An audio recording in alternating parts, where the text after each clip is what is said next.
कहो सिंजेंटा में एक दफ़ा फिर आपको खुशामदीद कहते हैं। आज के इस प्रोग्राम में मैं और अशरफ अंसारी साहब कपास की फसल में गुलाबी सुंडी के नुकसानात और उसके तदारक के बारे में बात करेंगे।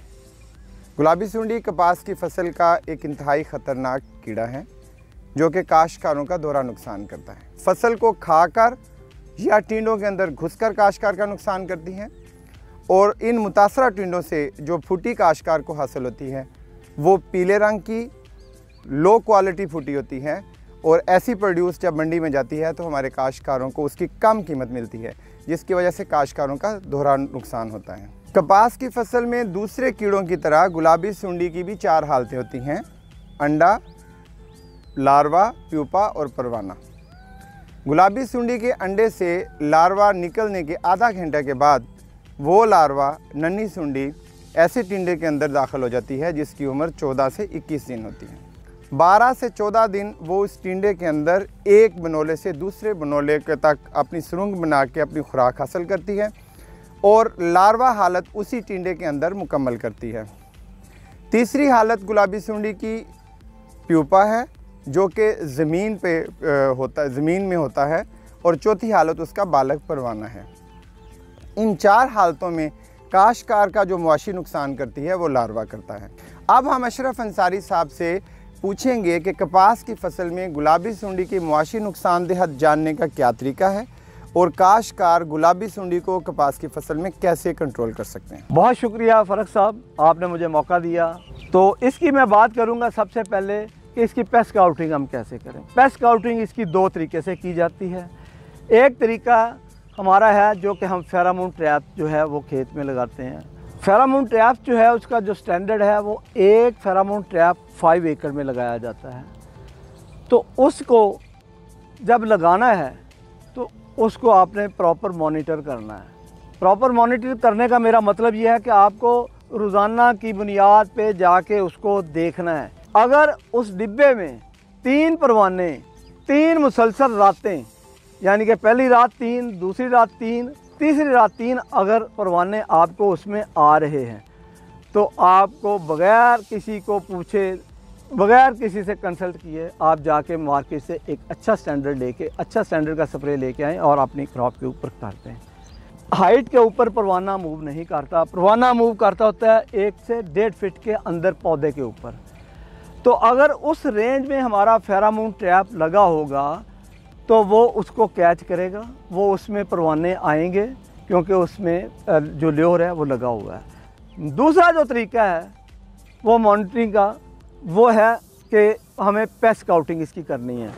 पेस्ट स्काउटिंग के लिए हमने क्या करना है, जब आप खेत के अंदर जाएं, डब्ल्यू मेथड में जाएं, जिगजैग मेथड में जाएं, किसी भी मेथड में जाएं, आपने उन 5 एकड़ में से 100 टिंडा तोड़ना है। वो 100 टिंडा किस हालत का जो आपने तोड़ना है, जो आपके इस अंगूठे और इस उंगली के दरमियान हल्का सा दब रहा हो। अगर वो ज़्यादा दब रहा हो, जैसे फ़रक साहब ने कहा है कि वो टिंडे में पानी होगा तो उसमें सुंडी जो है वो कभी भी नहीं जाएगी, और इससे जो बड़ा टिंडा होगा जो सख्त होगा उसमें भी नहीं जाती।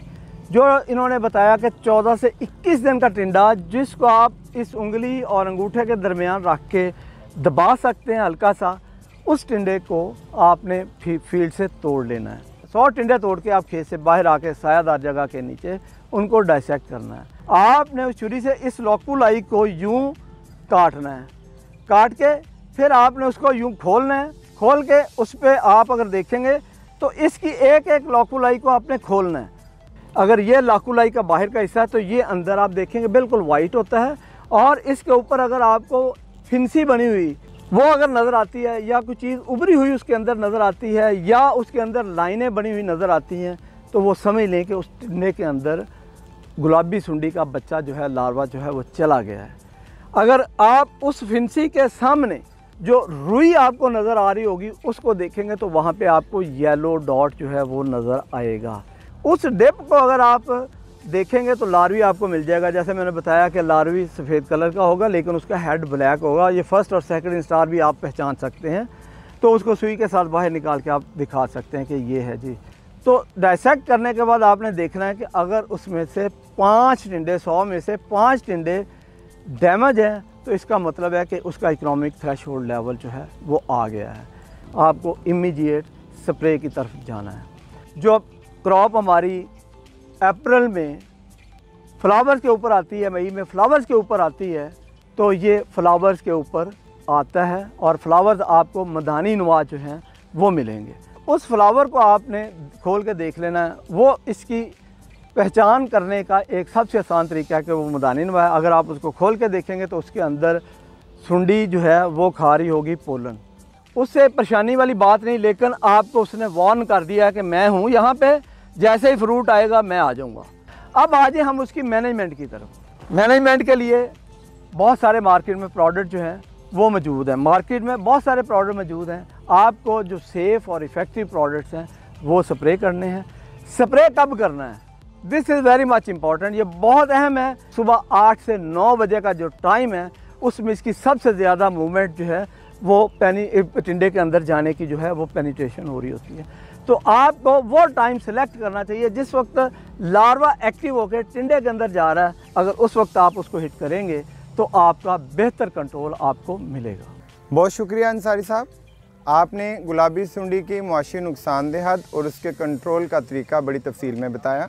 मैं उम्मीद करता हूं कि इन चीज़ों पर अमल करके हमारे काश्तकार अपनी कपास की फसल को गुलाबी सुंडी जैसे ख़तरनाक कीड़े से महफूज रख सकते हैं। कहो सिंजेंटा के अगले प्रोग्राम कपास की साफ चुनाई के साथ फिर हाज़िर होंगे।